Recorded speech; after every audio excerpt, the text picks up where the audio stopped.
بسم اللہ الرحمن الرحیم۔ آج کا ہمارا سبق ہے نفحۃ العربی کا 51 نمبر سبق ہے عدم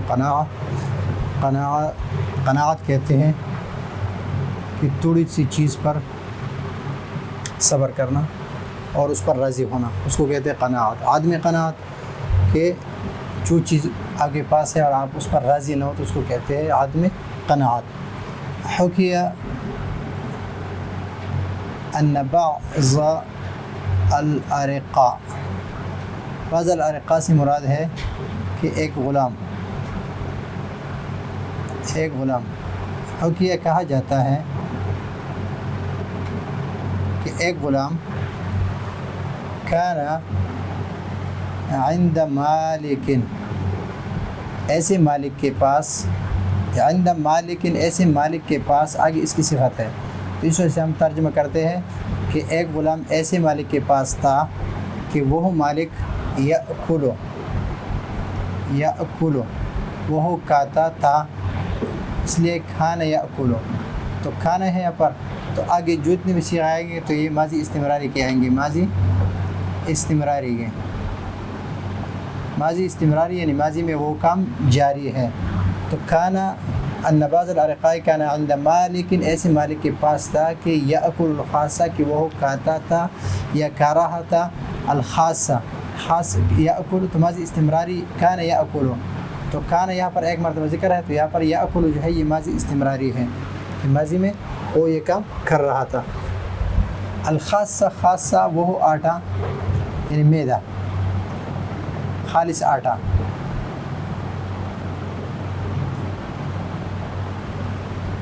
وَيُطْعِمُ أَطْعَمَ يُطْعِمُ أَطْعَمَ، بابِ فعال سے، اس کا معنی ہے کھلانا۔ وَيُطْعِمُهُ، ہو ضمیر بعض کی طرف راجع ہے، یعنی الرقیق کی طرف راجع ہے۔ رقیق کے معنی مملوک، غلام۔ وَيُطْعِمُهُ، اور اس غلام کو کھلاتا تھا، الخشکار، یہ مفعول ثانی ہے، یطعم کے لیے خشکار کہتے ہیں الخبز الاحمر غیر النقی،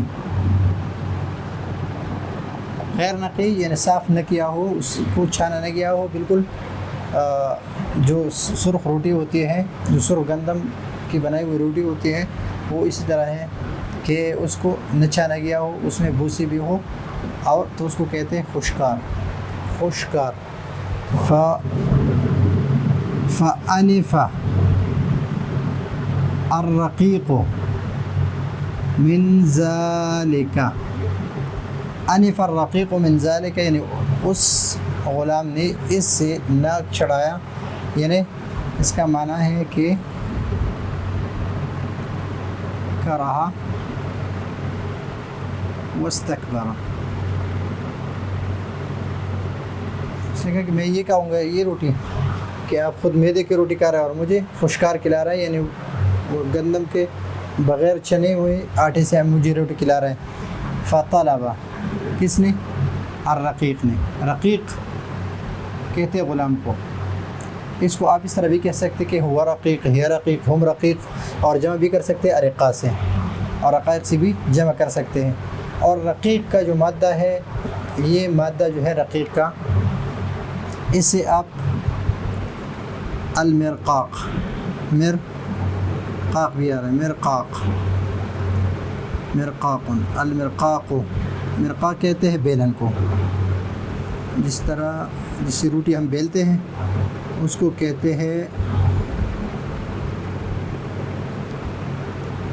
ہیں بیلن، اس بیلن کو کہتے ہیں مرقاق۔ اور الرقاق جو ہے الرقاق، تو ہم کہتے ہیں کہ الرجل فیہ الرقق، رقق کہتے ہیں اس کو، فیہ الرقق، الرجل فیہ الرقق یعنی ضعف کو کہتے ہیں الرقق۔ اور اگر ہم کہیں کہ فی ماله رقق،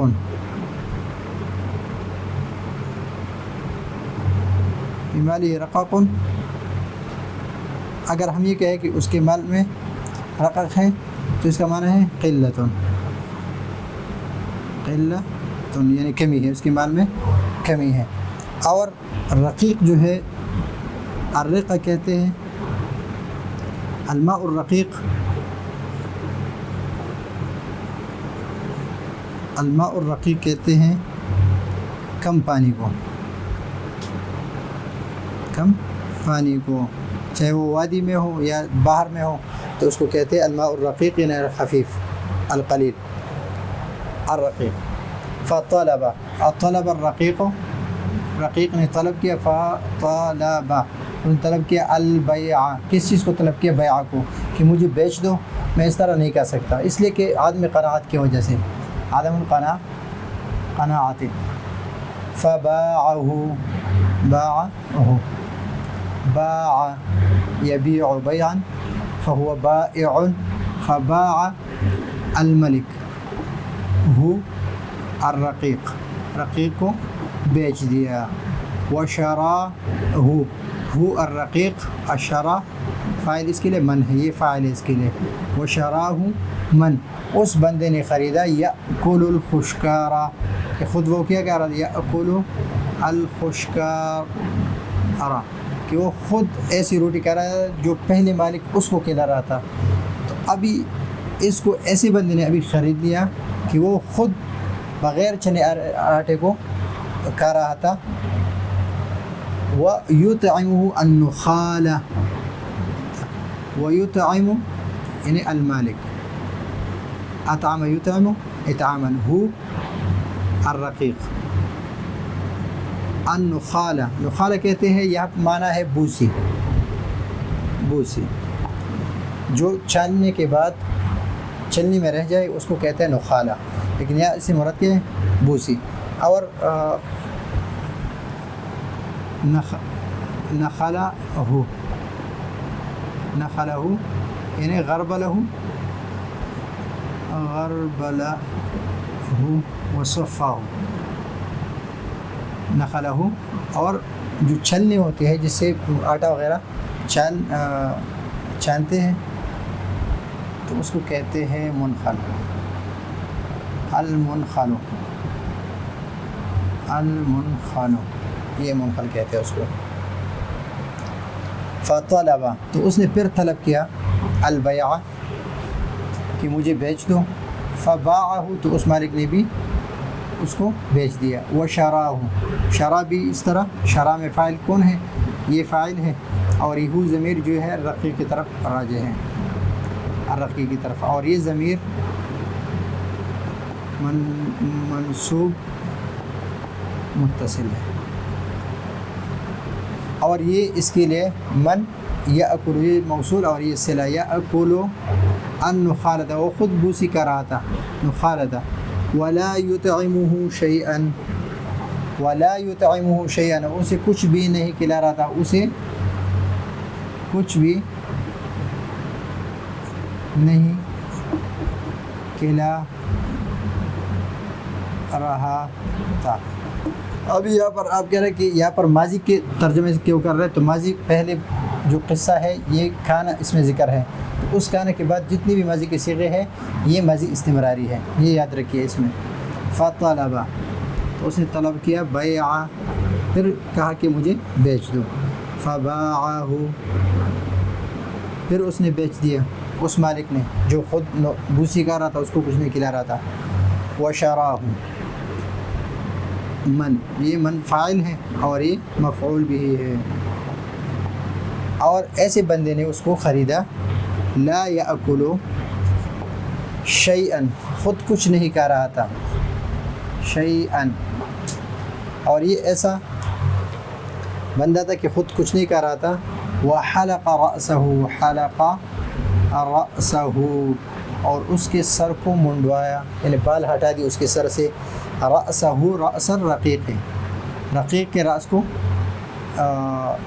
گنجا کر دیا، یعنی بال ہٹا دیا اس سے۔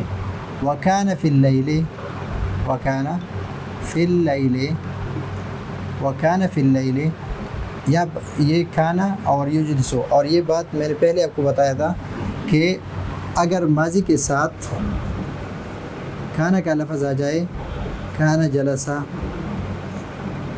جلسا، اس کا معنی آتا ہے وہ بیٹھ گیا تھا. لیکن اگر یہ صیغہ مضارع کا ہو، کھانا یجلسو، یجلسو، تو اس کا معنی ہے یجلسو، تو اس کا معنی ہے وہ بیٹھ رہا تھا، وہ بیٹھ رہا تھا. اور یہ یجلسو ہو باب افعال سے ہے، اجلسا، تو یہ متعدی ہے. ابھی متعدی جلوس کے معنی بیٹھنا اور اجلاس کے معنی بٹھا دینا. وکان فی اللیل یجلسہ الرقیق، یعنی رقیق کو بٹھاتا تھا یا بٹھا رہا تھا. ویضع السراج، اور چراغ کو رکھ دیتا تھا، یعنی رکھتا تھا، علی رأس الرقیق، چراغ کو اس کے سر پر رکھ دیتا تھا. چراغ تو لوگ رکھتے ہیں کس پر؟ علی المنارۃ، تو اس نے کیا کیا؟ بدلا من المنارۃ، بدلا من المنارہ، منارہ کہتے ہیں جس پر چراغ رکھ دیتے ہیں، چراغ رکھ دیتے ہیں اس پر، جس اسٹینڈ پر، تو اس کو کہتے ہیں منارہ. لیکن اس کی جگہ پر اس کو بٹھا دیتا اور اس کے سر پر چراغ رکھ دیتا تھا. اور منارہ جو ہے یہ آج کل جو ہے لائٹ سٹینڈ کو کہتے ہیں، لائٹ سٹینڈ کو منارہ کہتے ہیں ابھی. اور ایک تو منارۃ المسجد ہے، مسجد کی مینارے ہیں، اور ایک اس منارہ میں ایک مناورہ ہے، مناورۃ. المناورہ کہتے ہیں کرتب دکھانا، کرتب کو اور داو پیچ کو اور نمائش کو، اس کو کہتے ہیں مناورہ. اور ایک نارا یا نورن سے تنورہ ہے، تنور کہتے ہیں روشن خیالی کو، روشن خیالی اور روشن خیال ہونا، تنور. فاقام عنده، تو اس کے پاس ٹھہر گیا. فاقام عنده، تو اس کے پاس ٹھہر گیا. ولم یطلب، لم جو ہے جازم ہے اور یہاں پر آخر میں جزم دیا ہے. ولم یطلب، اور اس نے طلب نہیں کیا، بیع کو طلب نہیں کیا. اور یہ لم داخل ہوتا ہے کس پر؟ مضارع پر، مضارع یطلب مضارع پر داخل ہے. لیکن یہ کرتے ہیں ماضی منفی میں، ماضی منفی میں کس معنی میں کرتے ہیں؟ ماضی منفی کے. لم یطلب، اس نے طلب نہیں کیا، بالکل طلب نہیں کیا. فقال النخاس، نخاس کہتے ہیں جو غلاموں اور جانوروں کی تجارت کرتے ہیں، اس کو کہتے ہیں نخاس. لأی شیء، کس وجہ سے، رضیتا، تو راضی ہو گیا، بہذہ الحالت، اس حالت میں، اسم اشارہ اور مشار الیہ، عند ھذا المالک، فی هذه المدت، کہ کس چیز نے آپ کے کس چیز کی وجہ سے آپ راضی ہو گئے ہیں اس حالت پر، اس مالک کے پاس، اور اتنی مدت میں، کتنا عرصہ ہو گیا آپ نے اس مالک سے اسی حالت کی وجہ سے کچھ نہیں کہا کہ مجھے بیچ دو. تو کس چیز کی وجہ سے آپ اس حالت پر اس مالک کے پاس اسی عرصے میں راضی ہو گیا ہے؟ تو اس نے ایک عجیب سا جواب دیا. فقال، اس نے کہا، اخاف، میں ڈرتا ہوں، کس سے؟ یشترینی،